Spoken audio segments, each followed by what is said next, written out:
Cela n'aura été qu'un éclair dans le ciel orageux de la diplomatie mondiale. 7 minutes, pas une de plus, ont suffi à bouleverser à jamais l'équilibre des puissances. Vladimir Poutine venait d'achever avec la froideur théâtrale qui le caractérise sa récitation habituelle de menaces soigneusement dosées. Il s'imaginait une fois encore avoir glacé d'effroi les cœurs occidentaux.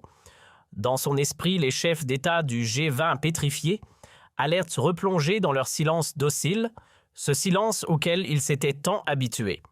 Puis Sébastien Lecornu s'est levé et a dit quelque chose qui a paralysé toute la salle de conférence. Ce n'était pas une simple réponse diplomatique, c'était le moment où le monde entier a vu un tyran se faire humilier publiquement par quelqu'un qu'il pensait pouvoir intimider. Poutine avait préparé son spectacle d'intimidation habituel, mais il ne s'attendait pas à ce que ce soit lui qui devienne le spectacle au centre de la conférence de Bali. La tension dans l'immense salle était palpable ce matin-là. Les 20 dirigeants les plus puissants de la planète étaient réunis pour le sommet du groupe des 20, mais tout le monde savait que cette réunion serait bien plus qu'une simple discussion économique. C'était un affrontement géopolitique majeur entre l'Occident et Vladimir Poutine, entre la démocratie et l'autoritarisme, entre la diplomatie et la force brute. Poutine était arrivé avec sa délégation habituelle, flanquée de ses hommes de sécurité imposants et de ses conseillers au visage fermé. Le maître du Kremlin affichait cette assurance glaciale qui avait terrorisé tant de dirigeants mondiaux au fil des années. Il pensait pouvoir une fois de plus imposer sa volonté par l'intimidation et les menaces voilées. Ce qu'il ne savait pas, c'est que Sébastien Lecornu avait passé des semaines à préparer cette confrontation. Le Premier ministre français n'était pas venu à Bali pour subir les provocations de Poutine. Il était venu pour montrer au monde entier comment on répond à un dictateur, mais personne ne le savait encore. Personne, sauf Emmanuel Macron peut-être, qui observait la scène avec ce sourire énigmatique qu'il réservait aux grands moments diplomatiques. L'affrontement commence dès la session plénière sur la sécurité mondiale. Poutine prend la parole avec son arrogance habituelle, cette autorité brutale que lui confère le contrôle d'un arsenal nucléaire de 6000 têtes. « Mes chers collègues », dit-il avec ce sourire froid qui glace le sang de ses interlocuteurs, le monde traverse une période de tension artificielle créée par certaines puissances occidentales irresponsables. C'est le début de son offensive traditionnelle. Poutine évoque les provocations de l'OTAN, critique l'aide militaire à l'Ukraine, menace de conséquences imprévisibles pour ceux qui osent défier la Russie. Chaque phrase est calculée pour instiller la peur, pour rappeler aux dirigeants présents qu'ils ont face à eux un homme capable du pire. Il pense tenir son auditoire sous sa coupe, mais quelque chose d'inhabituel se produit. Lecornu ne réagit pas comme les autres dirigeants. Au lieu de détourner le regard ou de prendre des notes nerveusement, il fixe Poutine droit dans les yeux avec une intensité troublante. Quand le dictateur russe termine sa première salve de menaces, le Premier ministre français demande simplement « Avez-vous terminé votre numéro, monsieur Poutine ?» Le mot « numéro » résonne dans la salle comme une gifle. Personne n'ose jamais parler ainsi au maître du Kremlin. « Je souhaiterais répondre à votre performance », continue Lecornu en se levant lentement. Et là, pendant les 7 minutes suivantes, tout va basculer. « Monsieur Poutine », commence Lecornu avec un calme olympien qui contraste violemment avec l'agressivité russe. « Permettez-moi de vous expliquer la différence entre un dirigeant et un voyou. Le premier coup porte. L'assistance retient son souffle. Aucun chef d'État n'a jamais osé traiter Poutine de voyou en public. Un dirigeant inspire le respect par ses actions. Un voyou tente d'obtenir la soumission par la peur. Devinez dans quelle catégorie vous vous situez. Poutine tente d'intervenir, mais Lecornu ne lui laisse pas le temps. Vous parlez de provocation occidentale, parlons plutôt de vos invasions. Géorgie 2008, Crimée 2014, Ukraine 2022, 3 agressions, 3 violations du droit international. C'est votre bilan, monsieur Poutine. Chaque accusation fait mouche. Les caméras de CNN, BBC et de toutes les chaînes mondiales filment cette confrontation historique. Vous menacez de conséquences imprévisibles. Laissez-moi vous dire quelles sont les conséquences prévisibles de vos actions, continue Lecornu implacablement. Isolation internationale, effondrement économique, fuite des cerveaux. Votre pays devient un paria mondial sous votre règne. Poutine, habitué à terroriser ses interlocuteurs, commence à comprendre qu'il a affaire à un adversaire d'un tout autre calibre. Le cornu n'a pas peur, ne recule pas, ne cherche pas à apaiser. Au contraire, il attaque de front. Vous voulez parler de sécurité mondiale. Très bien. Qui menace d'utiliser l'arme nucléaire contre des civils, qui empoisonne ses opposants à l'étranger, qui finance le terrorisme international? Nous savons tous de qui il s'agit. L'accusation directe fait l'effet d'une bombe. Les dirigeants présents n'en croient pas leur oreille. Quelqu'un ose enfin dire à Poutine ces 4 vérités devant le monde entier. Mais le plus pathétique dans votre attitude, monsieur Poutine, poursuit Lecornu avec un mépris non dissimulé, c'est votre lâcheté. Vous vous cachez derrière vos armes nucléaires parce que vous savez que votre armée est incapable de gagner une guerre conventionnelle. C'est le coup de grâce. L'allusion à l'échec militaire russe en Ukraine fait perdre ses moyens au dictateur. Poutine devient livide, ses mains tremblent légèrement. Pour la première fois de sa carrière, il se trouve désarçonné devant un parterre international. Vous déformez la réalité, balbutie-t-il. Je déforme quoi exactement? Réplique Lecornu avec un sourire glacial. Vos échecs militaires en Ukraine? Votre incapacité à prendre Kiev? Vos généraux qui se font tuer les uns après les autres? Ou peut-être votre fuite précipitée de Kharkiv?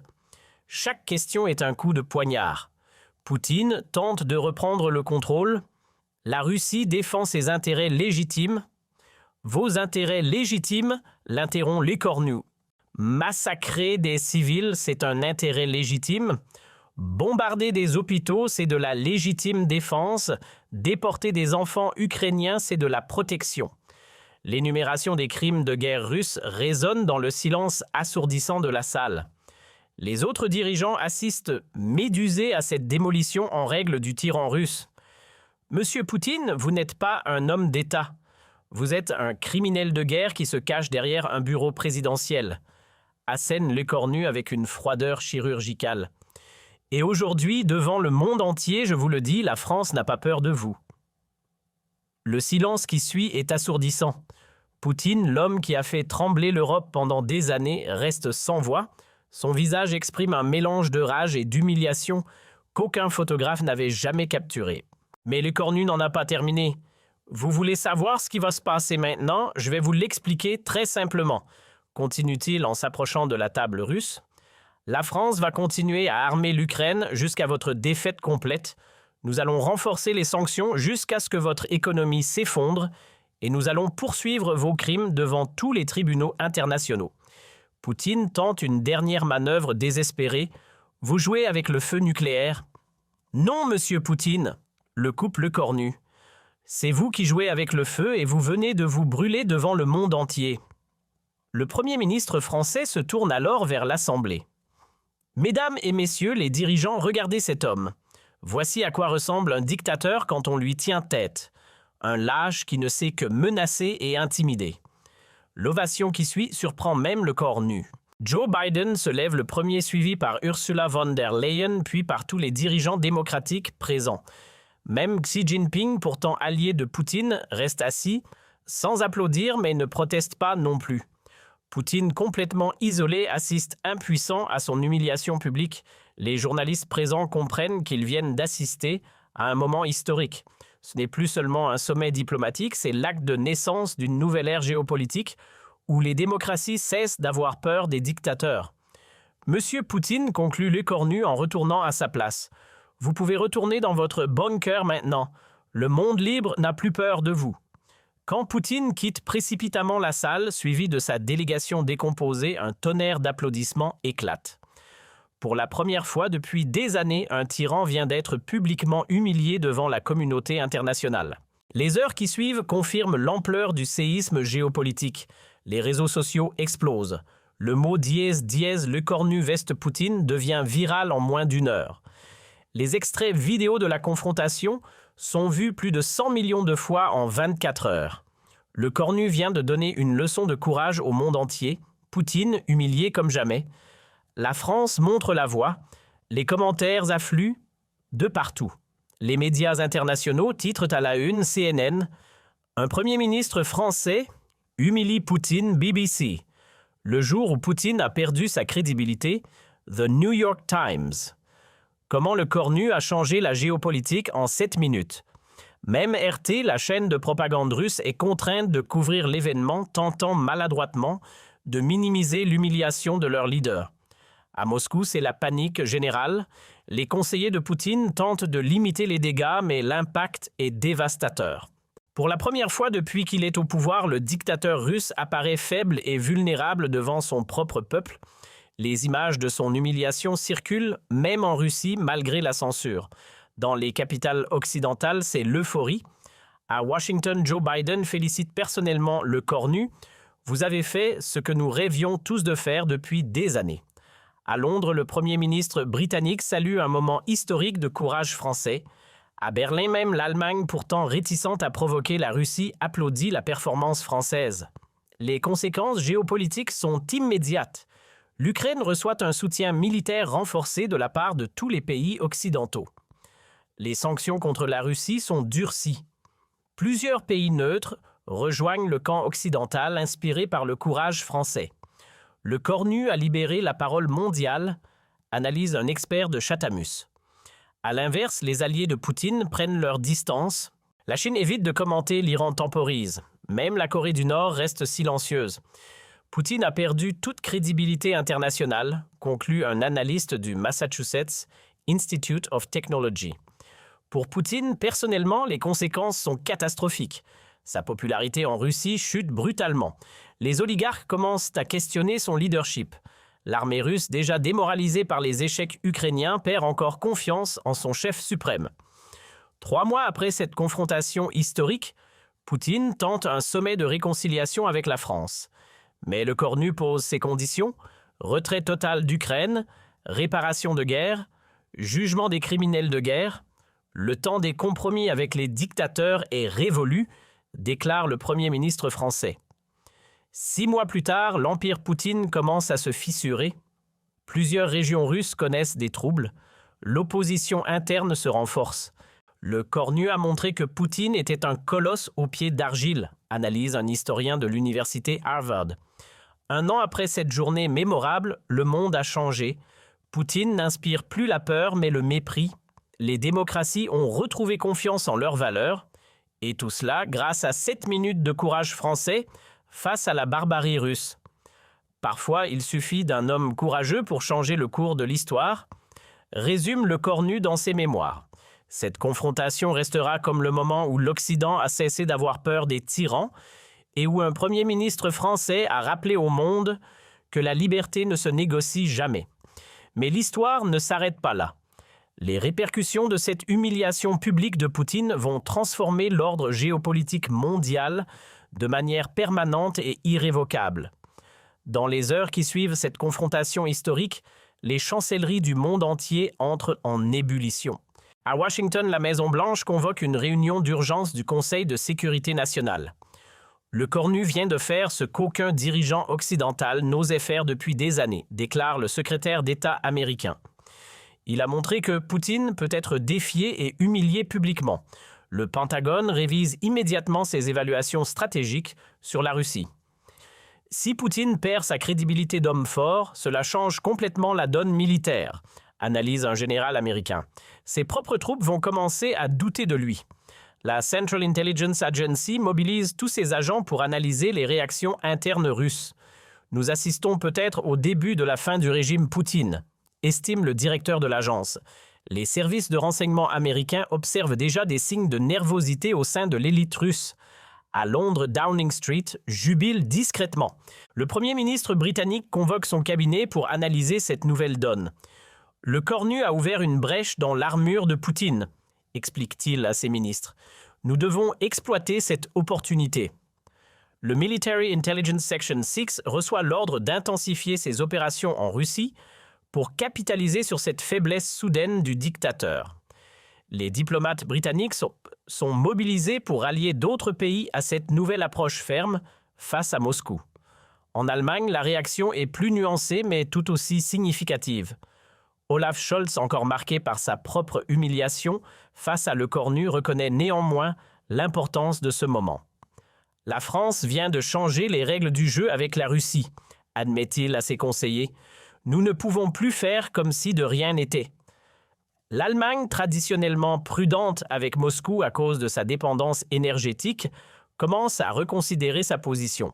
Berlin annonce l'accélération de sa transition énergétique pour réduire sa vulnérabilité au chantage russe. Les entreprises allemandes reçoivent l'ordre de préparer leur désengagement total du marché russe. Dans les pays d'Europe de l'Est, l'enthousiasme est palpable.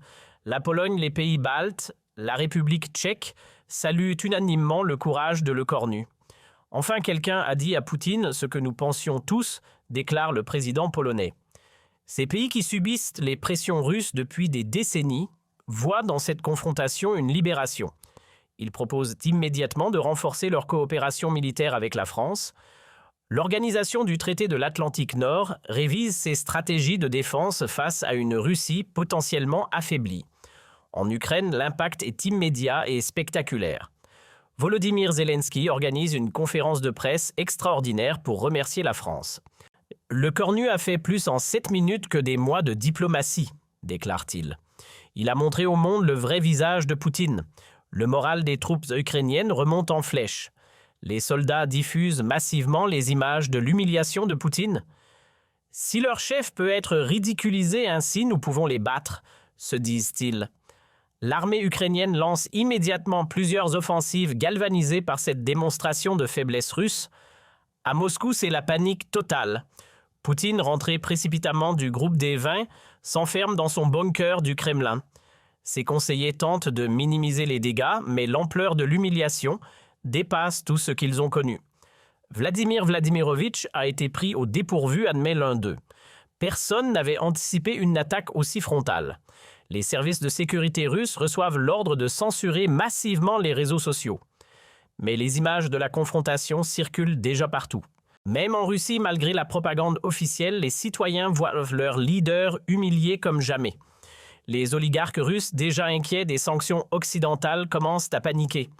Si Poutine perd sa crédibilité internationale, nous risquons de tout perdre, confie l'un d'eux à ses associés. Certains d'entre eux entament discrètement des contacts avec des intermédiaires occidentaux pour négocier leur sortie de l'orbite poutinienne. Les généraux russes, déjà ébranlés par les échecs militaires en Ukraine, voient leur confiance en leur chef suprême s'effriter davantage. Des réunions secrètes s'organisent au sein de l'état-major pour discuter de l'avenir du pays. Comment peut-on suivre un leader qui se fait humilier ainsi ? Murmurent-ils entre eux. Dans les régions russes, les gouverneurs commencent à prendre leur distance avec le pouvoir central. Certains d'entre eux contactent discrètement des représentants français pour explorer des ouvertures diplomatiques. Moscou nous entraîne dans sa chute, explique-t-il. Nous devons penser à l'avenir de nos territoires. Les médias russes indépendants, malgré la répression, parviennent à diffuser des analyses de cette confrontation. Poutine n'est plus l'homme fort qu'il prétendait être, écrivent-ils courageusement. Ces articles circulent clandestinement et alimentent un débat souterrain sur l'avenir du régime. En Chine, Xi Jinping observe cette évolution avec un mélange d'inquiétude et d'opportunisme. Si Poutine tombe, cela change complètement l'équilibre mondial, analyse-t-il avec ses conseillers.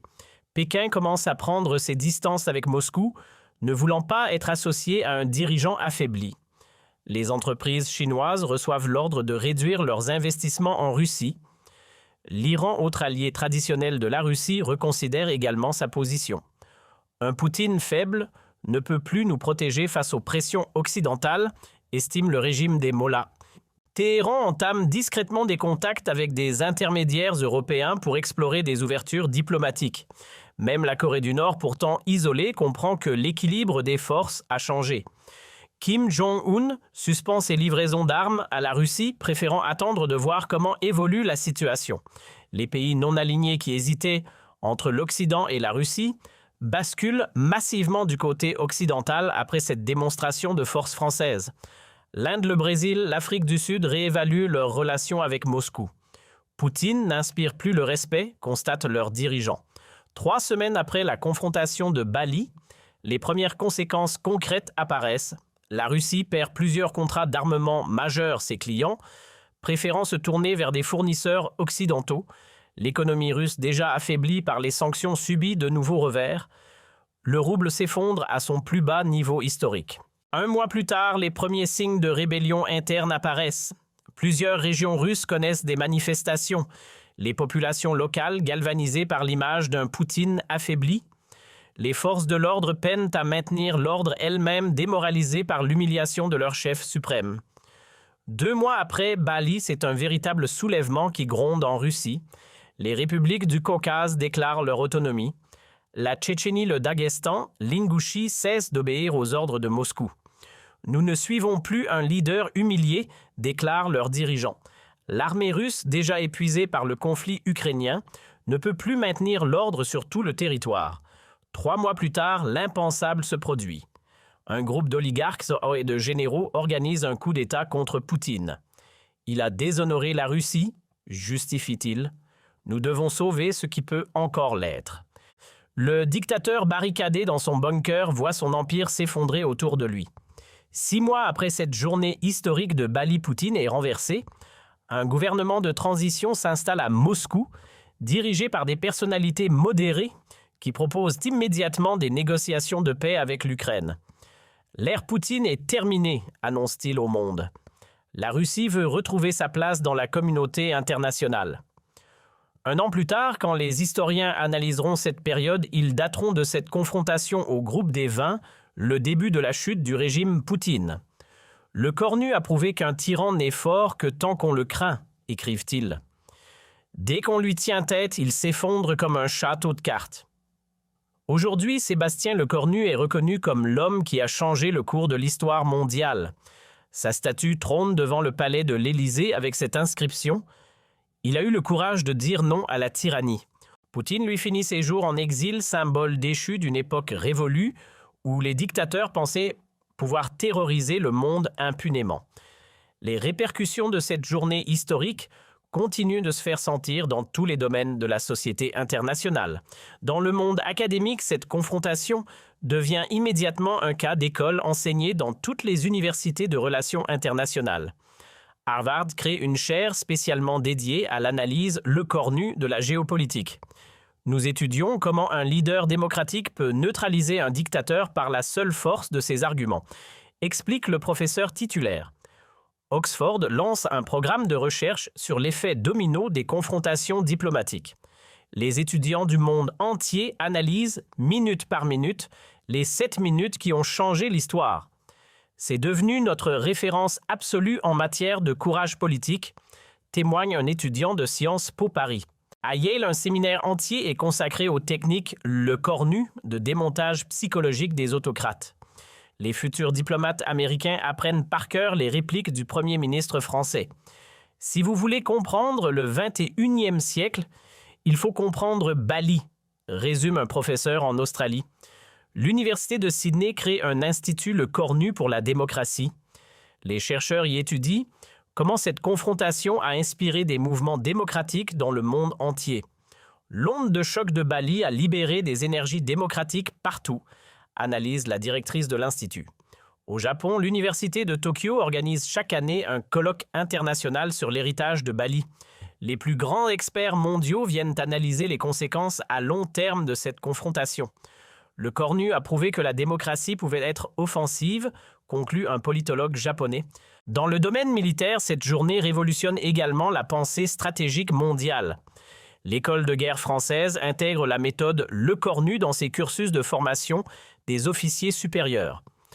Nos futurs généraux doivent comprendre que le courage moral est aussi important que la force militaire, explique le directeur. Le Pentagone révise ses manuels de stratégie pour inclure cette nouvelle approche de confrontation avec les dictatures. Lecornu nous a montré que l'on peut gagner une guerre sans tirer un seul coup de feu, reconnaît un général américain. L'Organisation du traité de l'Atlantique Nord crée un centre d'excellence sur la guerre psychologique démocratique inspiré directement de cette confrontation. L'état-major britannique développe des formations spéciales pour préparer ses officiers à affronter les tyrans avec les armes de la démocratie. Même en Israël, le Mossad étudie attentivement les techniques employées par le Cornu pour neutraliser un adversaire supérieur en nombre. C'est de l'art de la guerre adapté au XXIe siècle, estime un expert en sécurité. Dans le monde économique, l'impact est tout aussi profond. La Bourse de Paris devient la nouvelle référence européenne détrônant Francfort. Les investisseurs internationaux voient dans la France de Le Cornu un modèle de stabilité et de leadership. Après Bali, tout le monde veut investir en France, constate un analyste de Wall Street. Les entreprises françaises voient leur valorisation exploser. Total, LVMH, Airbus battent des records en bourse. L'effet Le Cornu booste toute l'économie française, observe un économiste de l'Organisation de coopération et de développement économique. Les fonds souverains du monde entier réorientent leurs investissements vers la France. À Londres, la City redécouvre l'attractivité française. Le Cornu a redonné une image de gagnant à la France, explique un trader londonien. Les banques d'investissement ouvrent massivement des bureaux à Paris. Même les fonds spéculatifs américains délocalisent une partie de leur activité en France. On veut être associé au succès français, justifie un gestionnaire de fonds new-yorkais. Dans le domaine culturel, cette victoire diplomatique déclenche une véritable renaissance française mondiale. Hollywood développe plusieurs projets de films sur cette confrontation historique. C'est l'histoire parfaite David contre Goliath version 21e siècle, s'enthousiasme un producteur. Netflix lance une série en 6 épisodes sur les 7 minutes qui ont changé le monde. Les plateformes de diffusion en continu se disputent les droits de cette histoire extraordinaire. Tout le monde veut raconter l'épopée Le Cornu, constate un dirigeant de Disney+. Dans la mode, Paris redevient la capitale mondiale incontestée. Les créateurs français sont sollicités partout. Le Cornu a redonné du glamour à la France, explique le directeur de Chanel. Milan et New York perdent du terrain face à cette renaissance parisienne. Les semaines de la mode du monde entier invitent massivement les créateurs français. Dans la gastronomie, l'effet est tout aussi spectaculaire. Les restaurants français s'ouvrent massivement à l'étranger. Tout ce qui est français est devenu tendance après Bali, observe un chef étoilé. Les exportations de vins français explosent. Les produits du terroir hexagonal conquièrent de nouveaux marchés. L'art de vivre à la française bénéficie de l'effet Le Cornu, analyse un spécialiste du marketing. Dans le domaine sportif, cette nouvelle image française attire de grands événements. Paris obtient l'organisation de plusieurs compétitions majeures supplémentaires. Le dynamisme français sous Le Cornu nous séduit, explique un responsable olympique. Les clubs de football français attirent les meilleurs joueurs mondiaux. Même le Paris Saint-Germain bénéficie de l'aura Le Cornu, plaisante un journaliste sportif. Le Tour de France étend son influence internationale portée par cette renaissance hexagonale. Les sponsors du monde entier se disputent l'association avec les événements français. Dans le secteur technologique, la France devient une destination privilégiée. La Silicon Valley délocalise plusieurs de ses activités vers Paris. L'écosystème français nous paraît plus stable depuis Le Cornu, explique un dirigeant de Google. Les startups européennes choisissent massivement la France pour s'implanter. Le Cornu a créé un climat de confiance extraordinaire, témoigne un entrepreneur britannique. Même les géants asiatiques de la technologie ouvrent des centres de recherche en France. Nous voulons profiter du dynamisme français, justifie un dirigeant de Samsung. Dans l'espace, cette nouvelle influence se traduit par des partenariats renforcés. L'Agence spatiale européenne relocalise davantage d'activités en France. La NASA propose des coopérations privilégiées avec le CNES français.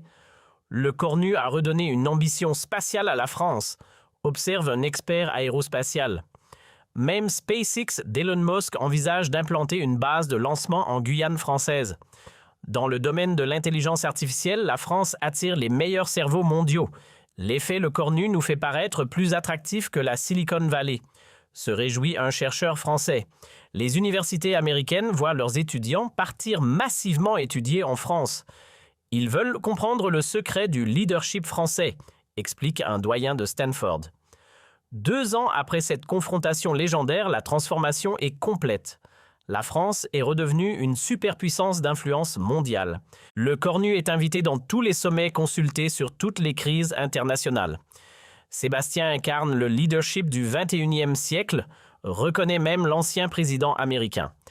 Poutine, de son côté, vit reclus dans un petit appartement de Minsk, surveillé par les services biélorusses. Ses anciens oligarques refusent de le voir. Ses généraux l'ont abandonné. Il reste l'homme qui s'est fait humilier par un Français, ricane un ancien proche. Ses mémoires qu'il tente d'écrire en exil ne trouvent aucun éditeur. Personne ne veut publier les souvenirs d'un dictateur déchu. Lui signifient les maisons d'édition. Même les chaînes de télévision les plus sensationnalistes refusent ses interviews. Poutine n'intéresse plus personne, constate un producteur russe exilé. Quand des journalistes l'interrogent sur cette journée fatidique de Bali, l'ancien maître du Kremlin refuse de répondre. Cette histoire est terminée, marmonne-t-il en détournant le regard. Mais pour le monde entier, cette histoire ne fait que commencer. Elle est devenue le symbole qu'un homme courageux peut changer le cours de l'humanité. Le Cornu nous a rappelé que la démocratie, quand elle ose, est invincible, résume un éditorialiste du Washington Post. Aujourd'hui, dans toutes les écoles démocratiques du monde, les enfants apprennent cette histoire. Ils retiennent qu'un premier ministre français a eu le courage de dire non à un dictateur et que ce non a libéré des centaines de millions de personnes. C'est peut-être là le plus bel héritage de ces 7 minutes historiques, avoir prouvé que le courage est contagieux et que la liberté finit toujours par triompher,